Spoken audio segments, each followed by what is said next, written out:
Hi, it's Oborn1975 and welcome to Elite Dangerous on Xbox. Now, many people know I really don't like the PvE stuff. I get bored in PvE fights. I don't like doing conflict zones. I do them because, you know, it's part of BGS, it's what you have to do if you want to grow your BGS. If you're an anarchy BGS like we are, every time someone pushes up a faction to fight against us, it's always going to end up in a war, which means we have to complete conflict zones. And unlike Scooby, I don't particularly enjoy the conflict zones. If there's loads of us doing them and we're all partied up just chatting, they can, you can get through it. But I would rather be sat in Seoul staring at the sun waiting for players to drop in and doing PvP piracy. I don't want to be spending my time in-game, limited as it is, spending time doing this. I would rather be doing what I want to do. So, how can I get around this? How can I be a good member of my squad, a good member of the Dark Marauders, put my work in, and also get away with doing what I want to do? Well, I took the easy option. I hired a bunch of mercenary scumbags to do my work for me. It's like hiring a cleaner, you know? Why waste your time doing all that hoovering yourself when you can get 7th Legion in? Now, they really do like making a mess, and they won a conflict for me quite comfortably.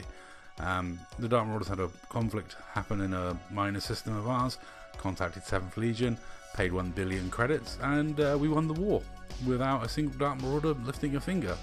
Me and Scooby spent the entire time pirating in Seoul and let 7th Legion get on with the hard work.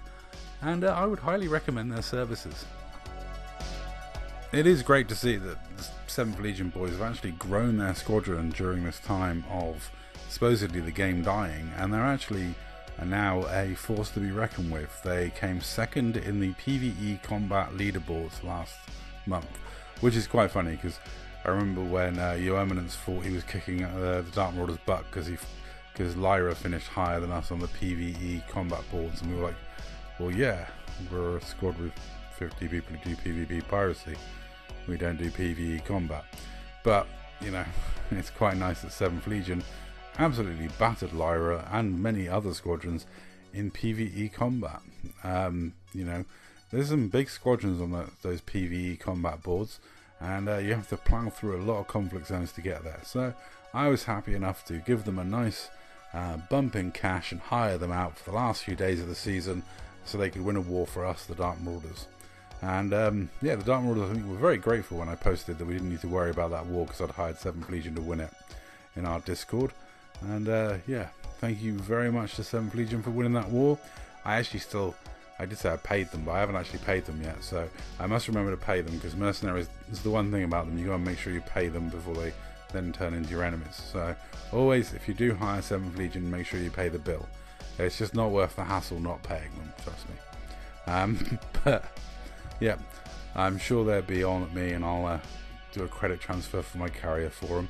But they did a wonderful job, won the war in nice quick time for us. I saw some screenshots of how many conflict zones they'd done each, and it was decent enough. I was very happy with it. And like I say, 2nd place in the PvE combat leaderboards is tough. So anyway, I'm going to say that's all. Thank you very much for watching there. Watch the rest of the video if you want to see me solo this conflict zone in an Anaconda. It's very dull. It's just PvE combat after all. Anyway, that's all. Thank you very much for watching.